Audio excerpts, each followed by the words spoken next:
Esther, Chapter 1. This is what happened during the time of Xerxes, the Xerxes who ruled over 127 provinces, stretching from India to Kush.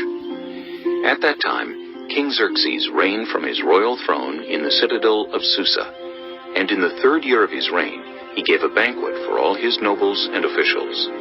The military leaders of Persia and Media, the princes and the nobles of the provinces were present. For a full 180 days he displayed the vast wealth of his kingdom and the splendor and glory of his majesty. When these days were over, the king gave a banquet lasting 7 days in the enclosed garden of the king's palace for all the people from the least to the greatest who were in the citadel of Susa. The garden had hangings of white and blue linen, fastened with cords of white linen and purple material to silver rings on marble pillars. There were couches of gold and silver on a mosaic pavement of porphyry, marble, mother of pearl, and other costly stones. Wine was served in goblets of gold, each one different from the other, and the royal wine was abundant, in keeping with the king's liberality. By the king's command, each guest was allowed to drink with no restrictions, for the king instructed all the wine stewards to serve each man what he wished.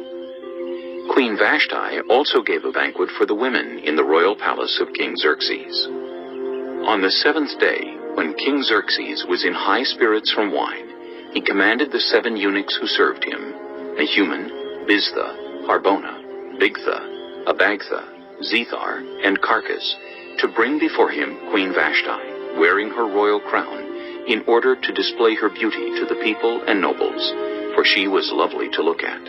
But when the attendants delivered the king's command, Queen Vashti refused to come. Then the king became furious and burned with anger.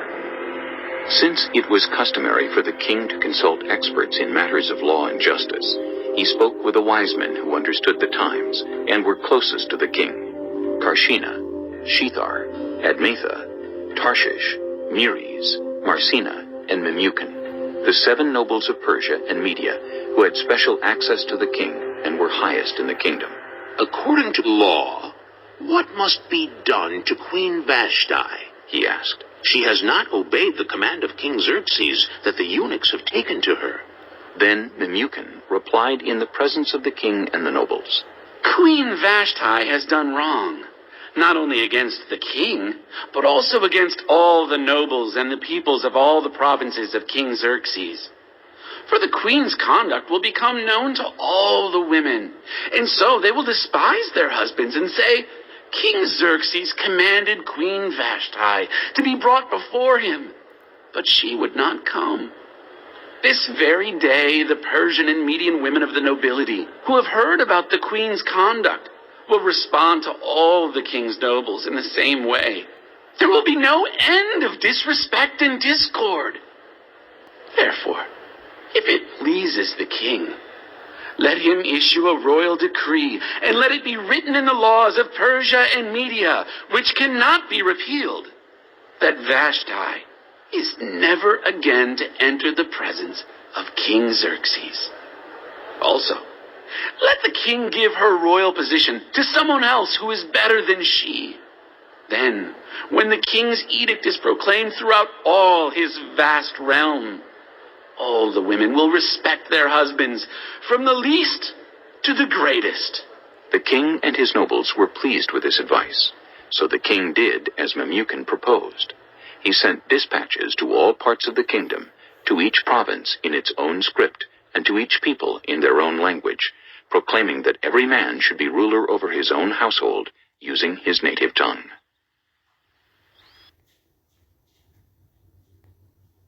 Chapter 2. Later, when King Xerxes' fury had subsided, he remembered Vashti and what she had done and what he had decreed about her. Then the king's personal attendants proposed, Let a search be made for beautiful young virgins for the king. Let the king appoint commissioners in every province of his realm to bring all these beautiful young women into the harem at the citadel of Susa. Let them be placed under the care of Haggai, the king's eunuch, who is in charge of the women, and let beauty treatments be given to them. Then, let the young woman who pleases the king be queen instead of Vashti. This advice appealed to the king, and he followed it. Now there was in the citadel of Susa a Jew of the tribe of Benjamin named Mordecai, son of Jair, the son of Shimei, the son of Kish, who had been carried into exile from Jerusalem by Nebuchadnezzar, king of Babylon, among those taken captive with Jehoiakim, king of Judah. Mordecai had a cousin named Hadassah, whom he had brought up because she had neither father nor mother. This young woman, who was also known as Esther, had a lovely figure and was beautiful. Mordecai had taken her as his own daughter when her father and mother died. When the king's order and edict had been proclaimed, many young women were brought to the citadel of Susa and put under the care of Hegai. Esther also was taken to the king's palace and entrusted to Hegai, who had charge of the harem. She pleased him and won his favor. Immediately he provided her with her beauty treatments and special food. He assigned to her 7 female attendants selected from the king's palace, and moved her and her attendants into the best place in the harem. Esther had not revealed her nationality and family background, because Mordecai had forbidden her to do so. Every day he walked back and forth near the courtyard of the harem to find out how Esther was and what was happening to her.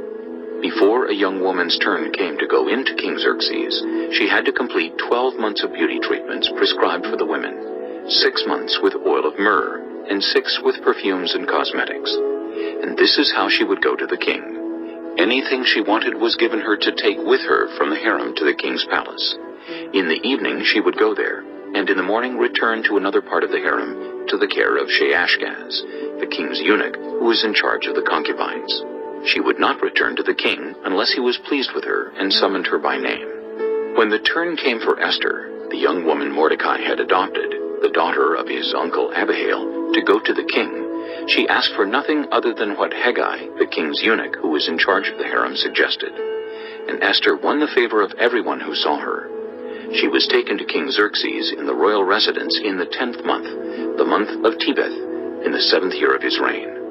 Now the king was attracted to Esther more than to any of the other women, and she won his favor and approval more than any of the other virgins. So he set a royal crown on her head and made her queen instead of Vashti. And the king gave a great banquet, Esther's banquet, for all his nobles and officials. He proclaimed a holiday throughout the provinces and distributed gifts with royal liberality. When the virgins were assembled a second time, Mordecai was sitting at the king's gate. But Esther had kept secret her family background and nationality, just as Mordecai had told her to do, for she continued to follow Mordecai's instructions as she had done when he was bringing her up. During the time Mordecai was sitting at the king's gate, Bigthana and Teresh, 2 of the king's officers who guarded the doorway, became angry and conspired to assassinate King Xerxes. But Mordecai found out about the plot and told Queen Esther, who in turn reported it to the king, giving credit to Mordecai.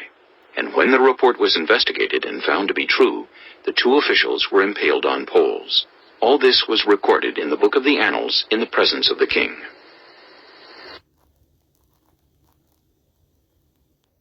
Chapter 3. After these events, King Xerxes honored Haman, son of Hammedatha the Agagite, elevating him and giving him a seat of honor higher than that of all the other nobles. All the royal officials at the king's gate knelt down and paid honor to Haman, for the king had commanded this concerning him. But Mordecai would not kneel down or pay him honor. Then the royal officials at the king's gate asked Mordecai, "Why do you disobey the king's command?" Day after day they spoke to him, but he refused to comply. Therefore they told Haman about it, to see whether Mordecai's behavior would be tolerated, for he had told them he was a Jew. When Haman saw that Mordecai would not kneel down or pay him honor, he was enraged. Yet, having learned who Mordecai's people were, he scorned the idea of killing only Mordecai. Instead, Haman looked for a way to destroy all Mordecai's people, the Jews, throughout the whole kingdom of Xerxes. In the 12th year of King Xerxes, in the 1st month, the month of Nisan, the pure, that is, the lot, was cast in the presence of Haman to select a day and month. And the lot fell on the 12th month, the month of Adar. Then Haman said to King Xerxes, "There is a certain people dispersed among the peoples in all the provinces of your kingdom who keep themselves separate. Their customs are different from those of all other people, and they do not obey the king's laws. It is not in the king's best interest to tolerate them. If it pleases the king, let a decree be issued to destroy them. And I will give 10,000 talents of silver to the king's administrators for the royal treasury." So the king took his signet ring from his finger and gave it to Haman, son of Hammedatha, the Agagite, the enemy of the Jews. "Keep the money, The king said to Haman. and do with the people as you please." Then, on the 13th day of the first month, the royal secretaries were summoned. They wrote out in the script of each province and in the language of each people all Haman's orders to the king's satraps, the governors of the various provinces, and the nobles of the various peoples. These were written in the name of King Xerxes himself and sealed with his own ring. Dispatches were sent by couriers to all the king's provinces with the order to destroy, kill, and annihilate all the Jews, young and old, women and children, on a single day, the 13th day of the 12th month, the month of Adar, and to plunder their goods. A copy of the text of the edict was to be issued as law in every province and made known to the people of every nationality, so they would be ready for that day. The couriers went out, spurred on by the king's command, and the edict was issued in the citadel of Susa. The king and Haman sat down to drink, but the city of Susa was bewildered.